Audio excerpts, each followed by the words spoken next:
Saúdo a igreja com a graça e a paz de nosso Senhor Jesus o Cristo. Amém? Amém. Meus amados irmãos, vamos abrir a palavra do nosso Senhor no livro de Atos, no capítulo 3. Nós vamos estar lendo do versículo 1 até o 10. Atos, capítulo 3, do versículo 1 ao 10. Todos acharam? Amém. Diz assim a palavra do Senhor. Pedro e João subiam ao templo para a oração da hora nona. Era levado um homem coxo de nascença, o qual punham diariamente à porta do templo, chamada Formosa, para pedir esmolas aos que entravam. Vendo ele a Pedro e João, que iam entrar no templo, implorava que lhes desse uma esmola. Pedro, fitando-o juntamente com João, disse: olha para nós. Ele os olhava atentamente, esperando receber alguma coisa. Pedro, porém, lhe disse: não possuo nem prata nem ouro, mas o que tenho, isto te dou. Em nome de Jesus Cristo Nazareno, anda. E tomando-o pela mão direita, o levantou imediatamente. E tomando-o pela mão direita, o levantou. Imediatamente, os seus pés e tornozelos se firmaram. De um salto se pôs em pé, passou a andar e entrou com eles no templo, saltando e louvando a Deus. Viu todo o povo a andar e a louvar a Deus, e reconheceram ser ele o mesmo que esmolava, assentado à porta formosa do templo, e se encheram de admiração e assombro por isso que lhe acontecera. Meus queridos, sempre que eu leio essa passagem, eu lembro de um evangelismo que nós fizemos lá em Belo Horizonte, no bairro onde havia muita prostituição, existiam muitas drogas, existiam vários homossexuais e também muitos ladrões. E foi nesse tempo que eu conheci um jovem. Na época ele tinha 21 anos e se apresentou a mim como Gil. E nós começamos a conversar e ele me falou um pouco da história dele. Ele disse que tinha fugido de casa aos 13, 14 anos, seu pai havia falecido, sua mãe tinha encontrado um outro homem, e esse homem o agredia, maltratava muito ele, e ele resolveu sair, fugir de casa e perambulava e morava nas ruas em Belo Horizonte. E disse para mim que era ladrão. Eu sou ladrão, mas eu não queria ser um ladrão. Então ele me pediu R$1, porque estava com fome e queria comprar um cachorro quente. E eu falei para ele assim: Gil, eu não tenho R$1 aqui comigo. Até porque quando nós saíamos para evangelizar, nós íamos apenas com uma garrafa d'água, o ônibus ia buscar, ia pegar a gente, enfim, nós não saímos com nada que pudesse chamar a atenção. Mas aí então, essa passagem me veio ao coração e eu falei para ele: eu não tenho prata nem ouro, mas o que eu tenho eu quero te dar. E eu falei para aquele rapaz sobre Jesus. E aquele rapaz recebeu o Senhor como Senhor e seu Salvador. E eu lembro que eu falei para ele assim: pode ser que a gente não se encontre mais aqui, nesta terra, mas enquanto vida eu tiver, e quando eu lembrar de você, todas as vezes eu vou estar orando por tua vida. E eu tenho certeza, Gil, que nós vamos nos encontrar nos céus. E aquele rapaz chorou, e eu fiquei olhando aquele rapaz ir embora. E até hoje realmente eu não mais o encontrei, mas eu acredito que eu vou encontrá-lo no céu. E nesse texto que a gente leu agora, nós vemos Pedro fazer o seu primeiro milagre e em seguida ele vai ministrar o seu segundo sermão no templo. Mas a gente viu antes disso, os dois apóstolos, Pedro e João, subindo junto ao templo, enquanto alguns homens pegavam aquele mendigo e colocavam ele para o lugar onde ele sempre costumava ficar. Ele sempre estava ali na porta. E a gente percebe o desamparo desse homem coxo, e também vemos como esse desamparo vai contrastar nitidamente com a beleza, e a própria arquitetura que deveria ser aquele templo. E isso deve nos lembrar da pobreza e da ignorância que sobejam as portas das catedrais. E também deve trazer ao nosso coração como nós estamos hoje, como igreja, diante da incapacidade de socorrer, de ajudar muitas pessoas em suas debilidades físicas e em suas debilidades espirituais. Esse homem coxo, ele com certeza havia perdido toda a sua esperança de ser curado. E ele estava ali, simplesmente se contentando em pedir esmolas. E quando ele vê Pedro e João, ele não se acanha, como era um hábito, ele simplesmente olha e já vai logo pedindo uma esmola. Nós vemos isso no versículo 3. Só que Pedro, assim como Pedro, cada um de nós aqui também devemos começar a exercitar e deixar de olhar para as pessoas como coitadinhas e ver que essas pessoas também podem manifestar e ser um instrumento da graça e do poder de Deus. Pedro vai, fita os olhos profundamente nesse homem e diz assim: olha para nós.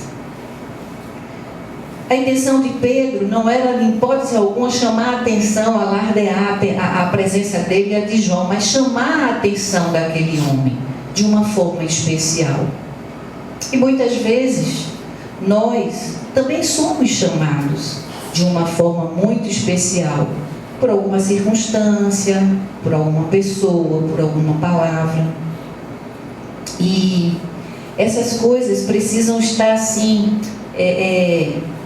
atento aos nossos ouvidos e aos nossos olhos, porque muitas vezes a nossa atenção é chamada e nós não percebemos a que estamos sendo chamados, e o Senhor está querendo nos fazer simplesmente levantar e andar, assim como esse homem, de muitas mazelas e circunstâncias das quais nós já estamos tão acostumados que achamos que se tornou uma rotina. Precisamos atentar. Então, quando Pedro vem e chama a atenção dele, esse mendigo, ele simplesmente, como está naquele hábito, naquela zoninha de conforto dele, né? Ele simplesmente espera receber uma esmola. E aí o que é que vai acontecer? Ele olha atentamente para Pedro, eu imagino até que ele já até levanta a mão, e aí ele ouve uma declaração que é ao mesmo tempo ao seu coração decepcionante, mas também extraordinária. Pedro, ele não tinha nenhuma esmola para dar àquele homem, mas Pedro poderia oferecer àquele homem algo muito, mas muito melhor. E aí a gente vê Pedro falar: não tenho prata nem ouro, mas o que tenho, isto te dou. Em nome de Jesus Cristo, o Nazareno, levanta-te e anda. E eu fiquei pensando nessa colocação de Pedro em relação às igrejas hoje, que estão sempre falando em prosperidade material. Essas igrejas que alardeiam mesmo a questão da prosperidade. Como seria precioso que essas igrejas começassem a parar mais um pouco e meditar nestas palavras de Pedro. Porque conta-se que, certa feita, Tomás de Aquino foi visitar o Papa numa ocasião que estava se fazendo lá uma contagem de uma grande soma de dinheiro, né? E o Papa estava lá todo satisfeito, todo feliz, era muito dinheiro. E aí Tomás de Aquino adentra a sala e aí o Papa olha para ele, sorri e diz assim: agora nós não precisamos mais dizer como Pedro, não possuo nem prata nem ouro. E aí Tomás de Aquino, bem tranquilamente, bem calmamente, olha para o Papa e responde assim: pois é, Vossa Santidade. Também nós não podemos, como Pedro, dizer: levanta-te e anda. Isso é uma realidade que nós precisamos parar para refletir. O versículo 7 vai nos mostrar que enquanto ele recebia a ajuda de Pedro para levantar-se, o homem imediatamente sente que os seus pés e os seus tornozelos, que antes eram completamente imprestáveis, se firmaram. E aqui algo deve nos chamar a atenção. Por quê? Na vida espiritual, meus amados, ocorre uma mistura muito interessante da ação divina com a ação humana. É uma participação mútua, é uma interação, é um relacionamento. Pedro, a gente vê Pedro ajudar o homem a se levantar. Mas em seguida nós vemos que a cura do mendigo coxo foi realizada pelo poder de Cristo operando através da vida do apóstolo. E aí eu trago para os nossos dias, para nesse nosso momento agora, o que foi que Jesus disse aos seus seguidores, aos que viriam, que somos nós, a crer nele. Em meu nome imporão as mãos sobre os enfermos e os curarão.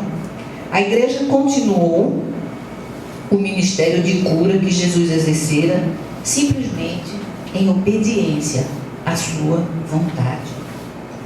Nós devemos fazer tudo o que está ao nosso alcance. Então Deus, com certeza, meus amados, vai fazer o que está além da nossa capacidade. O milagre da cura, ele foi imediato. Nós vimos aqui, não é? Nós vimos que o Espírito Santo de Deus enche todo esse relato de palavras, de movimento.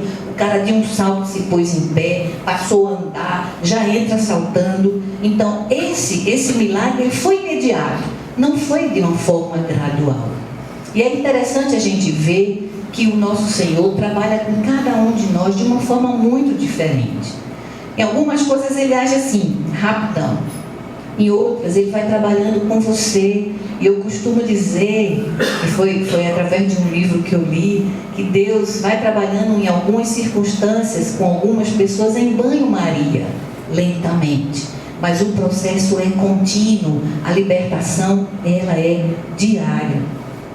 E que a gente vê o que acontece com esse homem, ele se levanta imediatamente, fica saltando, e a gente lembra do processo lento e difícil pelo qual passa uma criança a fim de aprender a andar. E aí a gente vê como deve ter sido maravilhoso para esse homem, gente, saltar e andar pela primeira vez na sua vida.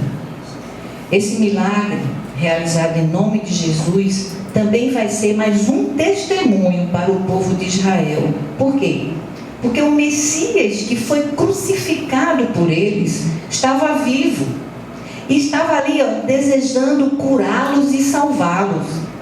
E como esse mendigo era conhecido de todos, porque ele estava ali assentado todo o tempo, diariamente à porta, né? E todos conheciam. Então essa notícia da cura desse mendigo logo se espalha rapidamente. E aí o povo não tem como negar esse milagre poderoso. Não tinha. Então a gente vê claramente o poder e a majestade e a soberania de Deus se manifestando através da vida dos seus filhos. Através das nossas vidas, seja assim hoje em dia também. E aí, o que é que a gente vai aprender com esse breve relato? A gente vai aprender que a cura foi realizada pelo poder de Cristo, operando através da vida de Pedro, assim também como a gente vê tantos outros milagres que foram realizados através da vida desses homens. Nós vemos isso na palavra. O milagre que vimos ser realizado aqui foi realizado mediante a fé em nome de Jesus Cristo. E o dom de curar operando através da vida de Pedro. O seu dom, o meu dom, os nossos dons, eles vão ser desenvolvidos a partir da nossa fé. E nós? E cada um de nós aqui? Como temos exercitado a nossa fé? Temos exercitado a fé em nome de Jesus na vida das pessoas que nos cercam? Você, quando percebe alguém ao seu lado triste, você, quando vê alguém precisando de um abraço, de uma palavra de incentivo, de uma exortação, você tem feito isso? Você tem, em nome de Cristo, realizado milagre na vida das pessoas que te cercam? Você tem exercitado essa fé em sua própria vida? Eu tenho exercitado essa fé na minha própria vida? A gente vai ler no versículo 16 desse mesmo capítulo, quando fala assim: pela fé em o nome de Jesus, é que esse mesmo nome fortaleceu a este homem, que agora vedes e reconheceis. Sim, a fé que vem por meio de Jesus deu a este saúde perfeita na presença de todos vós. Meus amados, o nome de uma pessoa representa o que ela é e o que ela faz. E tem um versículo na Bíblia, ele está lá em Atos 4,12, que eu amo profundamente. E sempre que eu falo esse versículo, eu digo Jesus. E não há salvação em nenhum outro. Porque abaixo do céu não existe nenhum outro nome dado entre os homens, pelo qual importa que sejamos salvos. Jesus. Não há nenhum outro nome dado entre os homens, abaixo do céu, pelo qual importa que nós sejamos salvos. E aqui, meus queridos, cabem algumas perguntas ao nosso coração. Qual é o nome que tem sido para você uma tábua de salvação? Ou até mesmo seu bichinho de estimação? Eu falei à pastora Nádia que essa madrugada eu me acordei às 4h30, orando ao Senhor e colocando diante dele os nomes que ainda insistem em povoar meu coração como tábua de salvação. Qual o nome que você dá para isso que tem ocupado um lugar de proeminência em seu coração? Quem ou o que tem sido o centro da sua vida? Jesus? E nenhum outro nome há dado entre os homens, pelo qual importa que sejamos salvos. Quem tem sido o centro da sua vida? É o seu marido? É o seu filho? É o seu neto?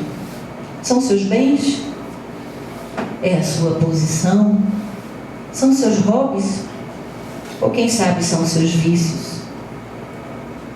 Precisamos refletir, meus queridos, porque existe muita paralisia à nossa volta. Nós estamos vivendo um tempo de despertar e de um salto, nos levantarmos em nome de Jesus. Eu estava encantada com os louvores que o pastor trouxe para a igreja hoje. Igreja alerta, mandando a gente marchar assim avante, marchar assim erguendo o peidão real. Depois ele cantou, nós cantamos aqui que todo o poder o Pai me deu. Você precisa prestar atenção no que você está cantando, viu? Nós precisamos prestar atenção no que estamos cantando. Porque nós repetimos muitas vezes, que nem o papagaiozinho que está lá dentro. Esses louvores foram tremendamente profundos e tinha tudo a ver com o que eu trouxe nessa tarde para vocês. É tempo de despertar. É tempo de sair da nossa zona de conforto. É tempo de rompermos com os nossos medos, porque o medo nos paralisa. É tempo de nós sermos sinceros com as nossas próprias emoções, questionarmos as nossas emoções. Por que eu estou sentindo isso? Por que eu estou pensando tanto nisso? Por que isso insiste tanto e está ocupando o meu tempo, o meu pensamento? Por que isso tem trazido tanta angústia ao meu coração? Ser sincero com você mesmo. Sabe por quê, meus amados? Porque todas essas coisas têm nos roubado a fé. Tem nos roubado a fé. E sabe o que é que acontece com a ausência de fé, meus queridos? A ausência de fé, ela traz cansaço e enfado. Ela traz cansaço e enfado. E enfado, quando a gente está assim, a gente não consegue confiar. Porque sem fé, você não confia. E o que é que acontece quando você não confia? Simplesmente, você não descansa. Essas coisas têm roubado de nós a nossa fé. Tem povoado demais o nosso coração. Tem nos feito andar agarrado, atrelados a tábuas de salvação que não vão nos levar a lugar algum. Qual é o seu medo que tem te paralisado? que tem sido pedra de tropeço na sua vida. Jesus e um outro a salvação. Precisamos atentar.